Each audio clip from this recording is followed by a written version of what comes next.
안녕하세요. 프로스퀘어 김현민입니다. 오늘은 본격적으로 카빙을 한번 시작을 해볼 겁니다.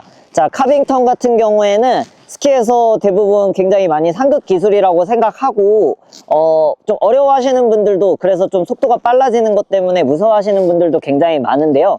사실 구조적으로 오늘 하는 내용을 잘 들어보시면은 구조적으로 카빙은 가장 간단하고 오히려 겁만 없으면 스키가 알아서 다 돌아가게끔 설계가 되어 있는 걸 활용을 하는 거기 때문에 겁 없이 조금만 더 자신감을 가지고 임하시면은 카빙 금방 배우실 수 있을 겁니다. 그렇기 때문에 구조적으로 간단하기 때문에 스키장에 오셨을 때 보면은 굉장히 어린 아이들도 금방 배워가지고 이렇게 하는 걸 보신 적이 있으실 텐데요. 그게 가능한 이유들도 구조적으로 굉장히 간단하기 때문에 이 형태들을 잘 이해하고, 하지만 이제 구조적으로는 간단하지만 거기서 조금 더 심화적으로 가게 되면은 속도가 빨라지면서 조금 그 디테일한 부분들을 교정하기가 좀 어려워집니다. 그래서 그 부분들만 잘 기억을 해주시면은 좋을 것 같습니다. 자, 이제부터 카빙턴을 저와 함께 출발해 보도록 하겠습니다. 자, 지금 보시면은 제가 스키에 보면은 요 옆에 이렇게 쇠가 이렇게 붙어 있어요. 요거를 스키에서는 이제 엣지라고 얘기를 많이 하게 되는데, 이 엣지를 설면에 이렇게 발목과 무릎을 안쪽으로 이렇게 집어넣어서 이 엣지가 설면 안으로 이렇게 파고 들어가야 됩니다. 또 이렇게 파고 들어간 상태에서 이 앞쪽 팁 쪽에 엣지가 지나간 자국이 테일 끝까지 이어져야지만이 저희가 카빙이라고 전체적으로 정확하게 이제 의미를 합니다. 근데 예를 들어서 엣지를 이렇게 세우다가 가다가 내가 이 엣지가 유지가 되지 못하고 이런 식으로 틀어져 버린다라든지 이렇게 터져 버리게 되면은 이거를 카빙이라고 하긴 좀 어렵고, 패러렐 쪽에서 이제 약간 카빙이 걸렸다고 해서 스키어분들이 카라렐이라고 좀 얘기를 많이 하는 것 같은데, 카라렐이 되지 않고 정확하게 카빙을 유지하기 위해서는 발목하고 무릎, 그리고 이 고관절, 이 골반 쪽에 이 고관절이 턴의 안쪽 방향으로 이렇게 세워져야 됩니다. 그래서 발바닥이 있으면은 이 발바닥 쪽, 이 새끼발가락 쪽을 약간 이렇게 들어주는 듯한, 들어줘서 이렇게 엣지를 세워주는 거를 먼저 제자리에서 해보시는 겁니다. 그래서 기본 자세를 먼저 잡은 다음에 이 상태에서 발목과 무릎을 이렇게 세워주는 겁니다.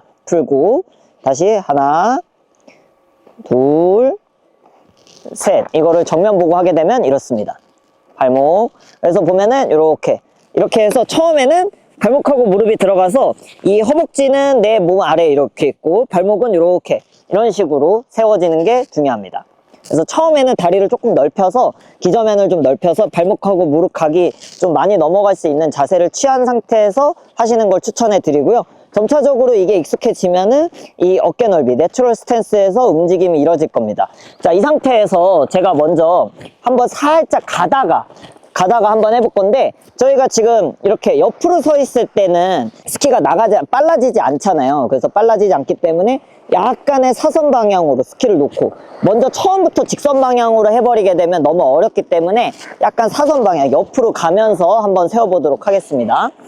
자, 이렇게 처음에 이렇게 가다가 세워보는 거예요. 이렇게.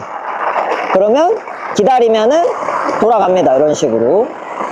이렇게 돌아가는 모습을 표현할 수가 있습니다. 자, 지금 보면 제가 아까 전에 한 발만 했었잖아요. 그래서 처음부터 양쪽 발을 다 하려고 하다 보면은 이 엣지감을 좀 유지하기가 어렵습니다. 그래서 한 발씩 한번 해보도록 할게요.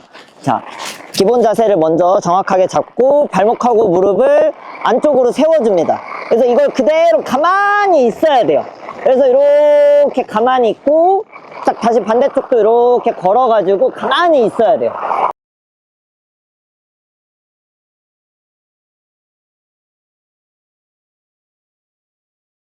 근데 이 동작을 한번 해보시면 아시겠지만, 생각보다 이 원심력이, 내가 턴의 원을 그리면서 이렇게 돌아갈 때 원심력이라는 힘이 작용을 하게 되는데, 그 원심력을 좀 버텨내기가 생각보다는 좀 쉽지 않아요. 쉽지 않기 때문에 어떻게 해주셔야 되냐면, 이 몸이 가만히 있는 상태, 이 센터 포지션을 유지한 상태에서 이게 이렇게 들어가야지, 턴의 안쪽으로 이렇게 들어가 버린다라든지 몸이 이렇게 돌아가 버리게 되면은 바깥쪽 다리에 중심이 실리지 않으면서 이걸 원심력을 유지하기가 굉장히 어렵습니다.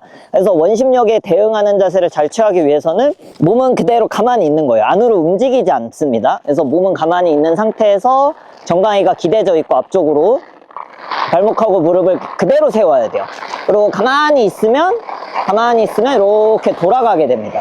자, 이런 식으로 한번 해볼 거고요. 자, 다시 한번 보여드릴게요. 위로도 잘 올라가죠? 자, 다시 가면서 하나, 둘, 셋 하면서 이렇게 세워져야 돼요. 그래서 발목하고 무릎의 앵글레이션이 이렇게 유지가 돼야 됩니다. 많이 세우죠? 많이 세우면 턴이 빨리 돼요. 그래서 처음에 이 형태가 에지가 처음에 세워질 때 너무 이렇게 조금 세워버리게 되면은 터너가 쭉 늘어지거나 이 원심력을 대응하기가 좀 어렵기 때문에 생각보다 발목하고 무릎을 턴의 안쪽으로 많이 이렇게 꺾어가지고 앵글레이션을 좀 잡아야 됩니다. 그래서 처음에는 힙을 약간은 낮춰줘서 탈 거고 나중돼서는 조금 세워가지고 발목 무릎을 집어넣는 연습을 한번 해볼 겁니다. 출발을 한번 해보도록 하겠습니다. 엣지 날 세우기, 엣지 각을 세우는 겁니다. 자, 턴의 위쪽에서부터 세워가지고 들어가야 됩니다. 이렇게. 자, 언제 세우냐? 여기 뉴트럴, 여기서부터 쭉 세워가지고 원심력을 버텨내야 돼요. 그래서 다시 발목 무릎 처음에 세팅하고 가만히 유지, 이렇게. 처음에 안으로 이렇게 집어 넣어가지고 유지. 이렇게 해서 바깥쪽 다리에 내가 이렇게 타면서 체중이 이렇게 완전하게 실리는 거를 느껴주셔야 돼요. 이렇게 하면은 엣지를 세워서 위에서 아래로 떨어질 때 스피드가 빨라지기 때문에 이때 요 각을 좀 더 많이 세우려고 하시는 모습이 필요해지게 됩니다. 자, 그러면 이제 이거를 내가 할 수 있다 라고 하시면은 이제부터는 정면으로 가면서 한번 해본 거예요. 볼라인 방향으로 스키를 내려주고 하나, 둘, 셋 하면서 이렇게 세워주는 겁니다. 카빙턴은 기본적으로 처음에 연습할 때만 이렇게 하시고 나중 돼서 좀 더 심화 과정으로 갈 때는 정면으로 출발하면서 풀라인 방향에서 시작을 해주시는 게 맞습니다. 그래서 처음에는 저희가 이 에지 각을 거는 게 익숙하지 않기 때문에 이렇게 처음에는 사활강으로 시작했지만 나중에는 직활강으로 가다가 카빙을 하는 게 맞다. 그리고 그 부분들을 잘 이해를 해주시면 좋을 것 같습니다. 자, 이제는 제가 양발로 이제 에지각을 한번 걸어 볼 건데요. 양발로 에지각을 잘 걸어주기 위해서는 제가 이제 타시는 분들 중에 이 안쪽 다리의 조작이 생각보다 좀 어렵기 때문에 삼각하죠. 이렇게 삼각하는 분들이 굉장히 많은데 이 삼각다리가 나오지 않기 위해서는 처음에 애초에 보셨을 때 이 부츠와 지금 어디 간격이 좀 있으셔야 되냐면 이 무릎 사이의 간격이 애초에 좀 이렇게 약간 오다리 만들듯이 이렇게 돼 있어야 돼요. 그래야지만이 내가 이렇게 넘어가는데 제가 일상생활에 편하게 서 있는 것처럼 한 상태에서 두 발을 넘기려고 하다 보면은 대부분은 턴에 이렇게 무릎이 이렇게 안쪽으로 모여 있는 분들이 많기 때문에 이 안쪽의 엣지를 인엣지라 그러는데 이 안쪽 발에 인엣지가 약간 들어가 있는 형태가 있는 분들이 많아요. 그러니까 얘가 이렇게 넘기려고 해도 막는 거죠. 많이 넘어가야 베이스까지밖에 안 넘어가는 거죠. 걸리더라도 되게 옅어지는 거고. 그게 아니라 두 다리를 똑같은 베이스 상태를 만들어서 오히려 이번에는 안쪽 발을 내가 이렇게 컨트롤을 한다라고 생각하고 중심만 바깥쪽을 유지하면서 안쪽 다리를 조금 더 많이 넘겨보면서 양발을 한번 세워보도록 하겠습니다.